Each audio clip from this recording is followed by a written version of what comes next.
अब हम क्या देखने वाले हैं, पशु प्रजनन। इंद्रजाल बैठ जाओ। पशु प्रजनन यानी एनिमल रिप्रोडक्शन। तो देखो पशु प्रजनन क्या होता है, अपनी जैसी संतान पैदा करने के लिए नर और मादा क्या करते हैं, सहवास करते हैं, या नेचुरल विधि से सहवास करते हैं, या उन्हें कृत्रिम विधि से सहवास कराया जाता है। जब सहवास कराया जाता है यानी मिलाया जाता है, उन्हें क्या किया जाता है, मिलाया जाता है। जब वो मिलते हैं तभी अपने जैसी संतान को क्या करते हैं, पैदा करते हैं। तो यही सारा हम इसमें देखेंगे। प्रजनन क्या है, क्यों कराया जाता है, प्रजनन कितने प्रकार का होता है, ठीक है। जैसे संप्रजनन, फिर इसके बाद में आउटब्रीडिंग, इनब्रीडिंग, प्रजनन के क्या उद्देश्य है, प्रजनन के क्या फायदे हैं, ये सारे हम आज क्लास में देखने वाले हैं। तो सबसे पहले हम परिभाषा देखेंगे। क्या देखेंगे, परिभाषा। एक बार चेक कर लेते हैं क्या क्या पढ़ने वाले हम पाठ्यक्रम में। पशु प्रजनन का अर्थ देखेंगे, उद्देश्य, उपयोगिता, पशु ऋतु चक्र देखेंगे, पशु प्रजनन की प्रमुख विधियां देखेंगे और देश की पशु प्रजनन नीति देखेंगे। अब आपको हालांकि बहुत सारे लोग समझते होंगे कि प्रजनन क्या है, लेकिन एक बार हम फिर से समझ लेते हैं। अर्थ एवं परिभाषा, डेफिनेशन। प्रजनन की क्या डेफिनेशन होती है, पीछे आवाज आ रही है। परिभाषा देखिए, प्रजनन की क्या परिभाषा होती है। पशु प्रजनन का आशय नर व मादा पशुओं के सहवास द्वारा अपने ही जैसी संतान उत्पन्न करने से होता है। पशु प्रजनन का आशय है पशुओं के सहवास द्वारा अपने ही जैसे संतान उत्पन्न करने से होता है। आप सीधी परिभाषा यही लिख सकते हैं, पशु प्रजनन से आशय है कि नर एवं मादा के द्वारा सहवास कराकर या सहवास होकर अपने ही जैसे संतान पैदा करना क्या कहलाता है, पशु प्रजनन कहलाता है। दूसरी परिभाषा और है एक लाइन में, प्रजनन जीवधारियों की वह कला है। प्रजनन जीवधारियों की वह कला है जिससे वे अपने ही जैसे क्या पैदा करते हैं, जीव पैदा करते हैं। क्या करते हैं, जीव पैदा करते हैं। जीव मतलब अपने ही जैसी संतान पैदा करते हैं। तीसरी परिभाषा क्या है, जीवधारियों की प्रजनन की कला मनुष्य की भांति नर मादा के पारस्परिक मिलन से प्रारंभ होती है।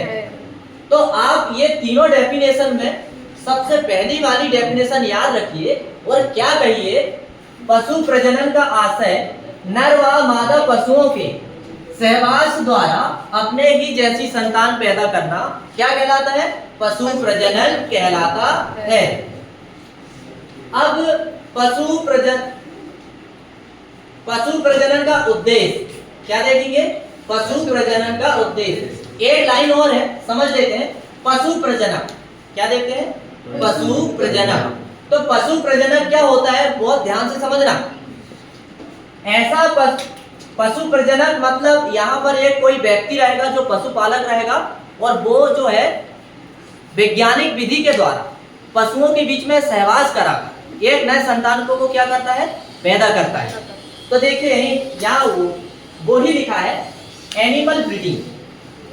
ऐसा पशुपालक जो संगठित ढंग से पशुओं का प्रजनन कर उसमें आनुवांशिकी गुणों की आवश्यकता अनुसार समावेश कर पशुओं का वैज्ञानिक तथा व्यवहारिक रख रखाव करे, उस पशुपालक को क्या कहते हैं, पशु प्रजनक कहते हैं। क्या कहते हैं, पशु प्रजनक कहते हैं। हालांकि ये दो लाइन बड़ी डिफिकल्ट हो सकती है, लेकिन हमें परीक्षा की दृष्टि से ये परिभाषा याद रखना है।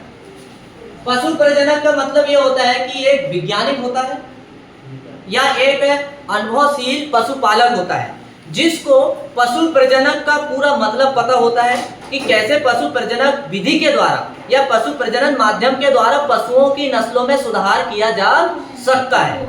ये वो व्यक्ति होता है, ठीक है, पशु प्रजनन। अब देखते हैं पशु प्रजनन का उद्देश्य। क्या देखते हैं, पशु प्रजनन का उद्देश्य, पर्पस या एम ऑफ एनिमल ब्रीडिंग। अब पशु प्रजनन का उद्देश्य क्या है, क्यों कराया जाता है, ये इसके बारे में देखें।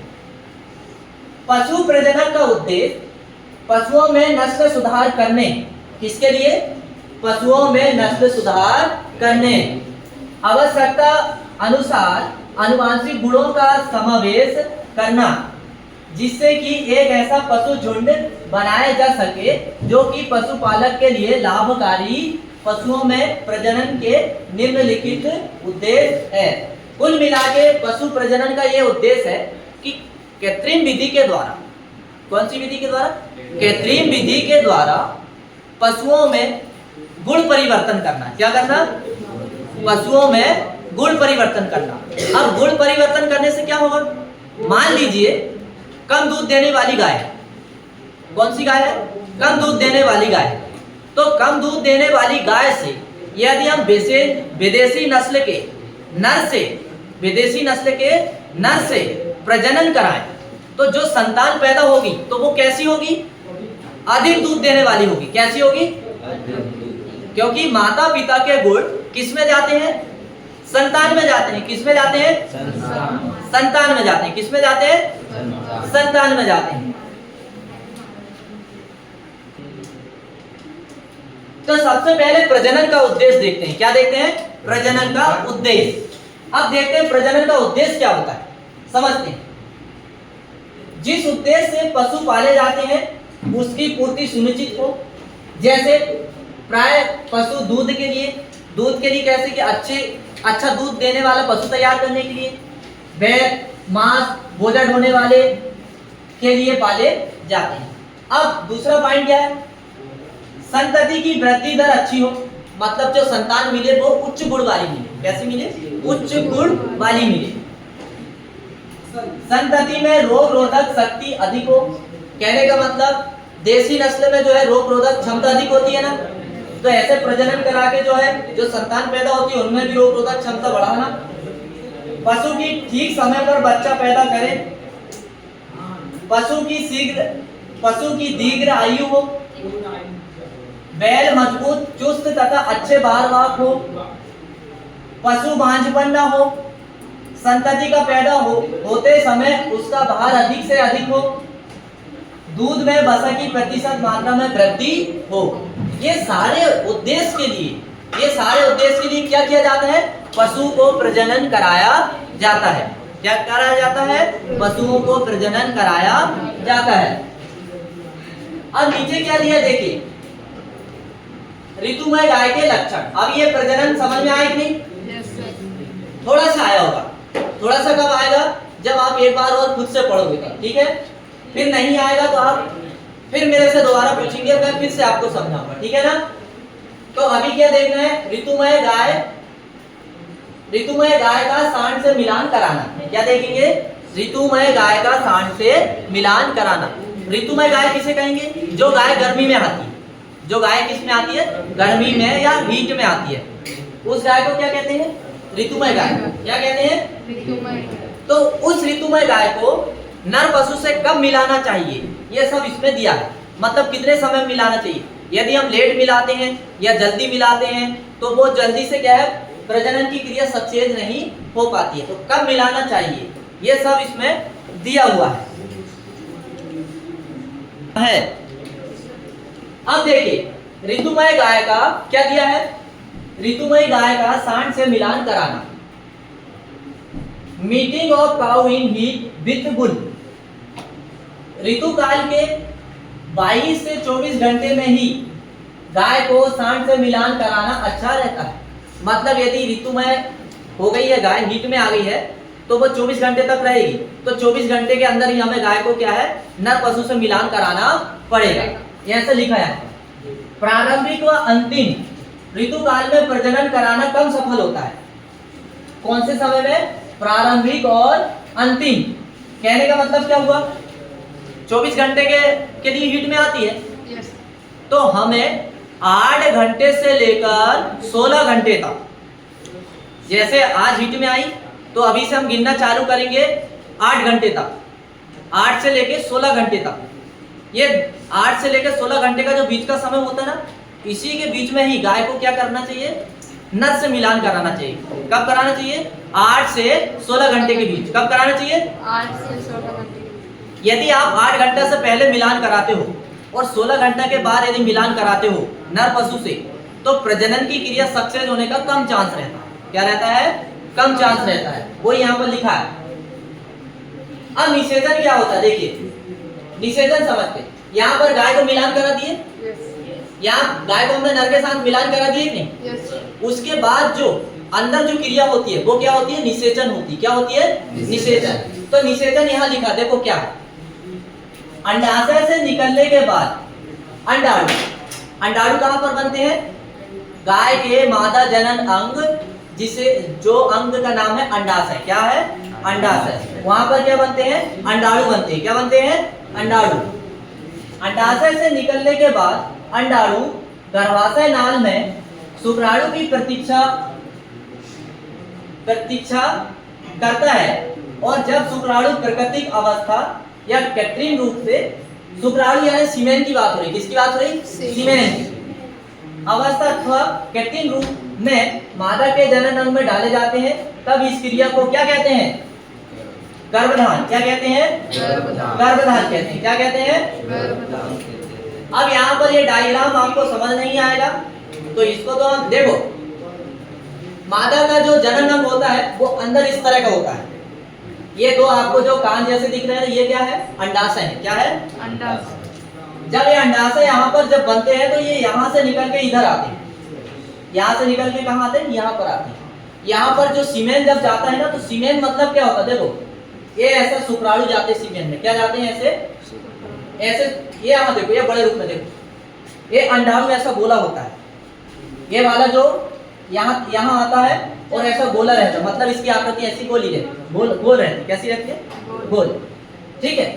अब इसके बाद में नर से क्या जाता है? सीमेन जाता है। क्या जाता है? सीमेन। और उस सीमेन में क्या होते हैं? शुक्राणु होते हैं। क्या होते हैं? शुक्राणु। तो देखिए शुक्राणु की आकृति ऐसी रहती है, अंडाणु को चारों ओर से घेर लिए, ठीक, घेर लिए कि नहीं? अब कोई भी एक शुक्राणु इस अंडाणु में घुसने का प्रयास करेगा। क्या करेगा? घुसने का प्रयास करेगा। घुसेगा तभी ये क्रिया क्या होगी? सक्सेस होगी। क्या होगी? और नहीं घुसा तो प्रजनन की क्रिया सफल फिर नहीं हो सकती। तो देखिए ऐसा घेर लेंगे, कोई एक शक्तिशाली रहेगा तो जो अपना सर यहाँ अंदर डाल लेगा, ठीक है, बाकी सब क्या होंगे? मर जाएंगे। फिर इसके बाद में जैसी ये क्रिया हुई, देखो यहाँ पर ये घुसने का प्रयास कर रहा, ये अंदर घुस जाएगा, पूंछ बाहर हो जाएगी, सर अंदर हो जाएगा। जैसे ही ऐसी क्रिया हुई और इसके बाद सीधा क्या हो जाएगा? निषेचन हो जाएगा। क्या हो जाएगा? निषेचन। और जैसे ही निषेचन हुआ, बच्चा बनने की क्रिया चालू। जैसे निषेचन हुआ क्या होगा? बच्चा बनने की क्रिया चालू। इस तरह से आकृति देखो, यहाँ घेर लिया, यहाँ जाने का प्रयास कर रहा है, देखिए इतना चला गया, फिर जाने के बाद ये यहाँ पर ऐसी क्रिया हुई, फिर ऐसी क्रिया होने के बाद ऐसे, और फिर ये बच्चा बनने की प्रक्रिया प्रारंभ हो जाती है। अब देखेंगे गर्भावस्था। क्या देखेंगे? जब निषेचन हो जाता है ना, पशु में निषेचन हो जाता है, तो उसके आगे की क्रिया क्या कहलाती है? जब वो गर्भवती हो जाती, क्या हो जाती है? निषेचन के बाद यदि बच्चा बनने लगे तो फिर उस अवस्था को क्या कहेंगे? गर्भावस्था कहेंगे ना? बोला तो करो कुछ, भूखे बहरे की तरह बैठे रहते। देखो गर्भावस्था किसे कहेंगे? निषेचन होने के बाद अंडाणु को युग्मज कहते हैं। क्या कहते हैं अंडाणु को? युग्मज कहते हैं। लगभग 4 दिन बाद यह गर्भाशय में आ जाता है। कितने दिन बाद आ जाता है? 4 दिन बाद आ जाता है। और यहाँ इसकी वृद्धि होती है। इस प्रकार धीरे धीरे युग्मज भ्रूण में बदल जाता है। किस में बदल जाता है? भ्रूण में, मतलब बच्चा बनने लगता है। क्या होने लगता है? बच्चा बनने लगता है। और यह इसके अंगों का बनना प्रारंभ हो जाता है। इस समय को क्या कहते हैं? गर्भावस्था। इस समय को क्या कहते हैं? गर्भावस्था।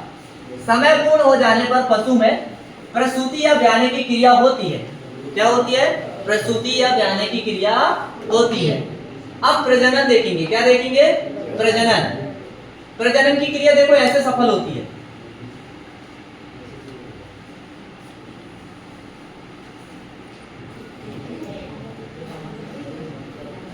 ये एक चार्ट है, चार्ट में समझ लीजिए प्रजनन। एक साइड नर है, एक साइड मादा है। इधर क्या दिया है? नर जननांगों का विकास, मादा जननांगों का विकास। शुक्राणुओं का निर्माण नर में होगा, अंडाणुओं का निर्माण किसमें होगा? मादा में होगा। कामोत्तेजना पैदा होगी। जब ये 4 से 5 साल का हो जाएगा ये नर ना, तो ऑटोमेटिकली प्रजनन के लिए तैयार हो जाता है। फिर जब ये गाय तैयार हो जाएगी तो फिर ऋतुमय होगी। ऋतुमय होने के बाद क्या होगा, इन दोनों को मिलाया जाएगा। फिर या तो ये प्राकृतिक विधि से मिलेंगे या तो कृत्रिम विधि से इनको मिलाया जाएगा। जब इनको मिलाएंगे तो फिर क्या होगा, फर्टिलाइजेशन होगा कि नहीं। अंडाणु शुक्राणु इन दोनों पे मिलेंगे और क्या होगा, फर्टिलाइजेशन होगा। क्या होगा, फर्टिलाइजेशन होने के बाद क्या होगा, फिर वो जो युग्मज है वो कहाँ चला जाएगा, फिर गर्भाशय में चला जाएगा।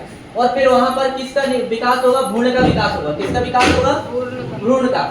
फिर भ्रूण का विकास होने के बाद क्या होगा, फिर संतान की उत्पत्ति होगी। किसकी होगी, संतान की उत्पत्ति। अब देखते हैं हम गर्भ अवस्था के लक्षण। क्या देखेंगे, यदि मान लीजिए गाय गर्भित हो गई, क्या हो गई, गाय गर्भित हो गई, तो उसके क्या लक्षण है वो हम देखेंगे। यदि हमने नर पशु से गाय को मिलाए और उसने गर्भ धारण कर ली, तब वो क्या लक्षण दिखाती, देखिए। निर्धारित अंतराल के पश्चात आने वाली ऋतुकाल बंद हो जाता है, मतलब वो दोबारा हीट में नहीं आती। दोबारा हीट में आएगी क्या, नहीं आएगी। संबंधित पशु सुस्त पड़ जाता है, मतलब पशु खाना पीने में ध्यान देने लगता है।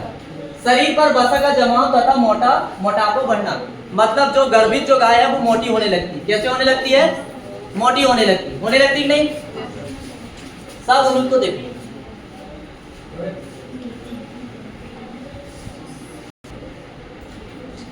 देखो ये 3 लक्षण देखे। अब क्या होता है, उदर का बढ़ना। उदर मतलब समझते, पेट। उदर मतलब क्या होता, पेट बड़ा होने लगता है नहीं। अरे अंदर बच्चा रहेगा तो पेट तो बड़ा होगा ही ना। वही लिखा है, उदर का बढ़ना। ऋतु में जब गर्भवती गाय के लक्षण है ये सब। किसके, गर्भवती गाय के लक्षण। स्तन के आकार में वृद्धि। स्तन मतलब समझते, आयन थन। जहां आयन जुड़े रहते हैं उसे स्तन कहते हैं। क्या कहते हैं, स्तन। वो भी बड़ा होने लगता। हाँ, पशु के रेक्टम में हाथ डालकर गर्भाशय में स्पंदन का अनुभव हो सकता है। फिर इसके बाद में यहाँ देखो, ये टेबल देखिए, बहुत इंपॉर्टेंट टेबल है। टेबल में क्या दिया देखो, विभिन्न मादा पशु में जनन क्रिया की अवधि। क्या दिया है, विभिन्न मादा पशुओं में जनन क्रिया की अवधि। अब यहाँ पर यहाँ पर देखो टेबल में क्या दिया, पशु ऋतुकाल की अवधि, मतलब यदि एक बार गाय यदि एक बार हीट में आती तो कितने घंटे का समय रहता है, ये लिखा है। समझ गए। अंडाणु विसर्जन की अवधि, इसको थोड़ी देर के लिए रुक जाओ। ऋतु चक्र और गर्भावस्था का काल, मतलब गर्भावस्था वो होती है कि कितने दिन बच्चा रख के वो जन्म देती है। अब देखिए यहाँ पर गाय हीट पीरियड कितने घंटे का होता है गाय का, 24 घंटे का। कितने घंटे का, 24 घंटे। ऋतुमय होने के 12 घंटे बाद क्या करना चाहिए, मिलान करवाना चाहिए। कितने घंटे बाद, 12 घंटे। और ये ऋतु चक्र कितने दिन में आता है, 21 दिन। मान लीजिए कि ये अभी गाय हीट में आई और प्रजनन की क्रिया सक्सेस नहीं हुई, तो अब वो दोबारा से कितने दिन में आएगी, 21 दिन में आएगी। कितने दिन में आएगी, 21। यदि गर्भ धारण कर ली तो बच्चा कितने दिन में देगी, 281 दिन में। कितने, लेकिन ध्यान रखना पेपर में 280 दिन आता है। कितना आता है, 280। तो 280 ना दिया रहा तब आप 81 लगा। समझ गए। अब भैंस में देखो, भैंस कितने घंटे की आती है, 24 घंटे की। और कब मिलाना चाहिए, 7 घंटे के बाद। यदि फिर कितने दिन में आएगी, 23 दिन। और भैंस का गर्भकाल कितने दिन का होता है, 310। अब भेड़ का देखो, भेड़ का जो हीट पीरियड रहता है वो कितने घंटे का रहता है, 30 से 36 घंटे का। और मिलान कब कराना चाहिए, 12 घंटे पहले। मध्य समाप्त होने के 12 घंटे। अब इसमें उल्टा है, जब ऋतुकाल समाप्त हो जाता है उसके 12 घंटे बाद अपन को मिलान कराना चाहिए, तब सक्सेस होता है। फिर दोबारा ऋतु चक्र कब आती है, 16 घंटे, वो 16वें दिन आती है। और इसके गर्भकाल कितने दिन का होता है, 150। बकरी 39 घंटा। कितना घंटा, 39 घंटा। मतलब कि 3 दिन का रहता है इसका। कितने दिन का रहता? 3 दिन। रहता ना। यस। और समाप्त होने के 20 घंटे पहले। कितने? समाप्त होने के 20 घंटे पहले। फिर कब आएगी? 19 दिन। गर्भकाल कितने दिन का होता है? 150। अब ये 2 दिए इसमें, ये घोड़ी का दिया है, उसको छोड़ो, सुअर का देखो। सुअर का कितने दिन का होता है ऋतुकाल? 2 से 3 दिन का। और कब मिलाना चाहिए नर से? मध्य के मध्य में। फिर कितने दिन बाद आएगा? 21 दिन बाद। और गर्भकाल कितने दिन का होता है? 114 दिन का। कितने दिन का होता है? 114 दिन का। अब क्या दिया है? प्रजनन प्रणाली एवं पशु प्रजनन की विभिन्न विधियां। क्या देखेंगे आप? पशु प्रजनन की विभिन्न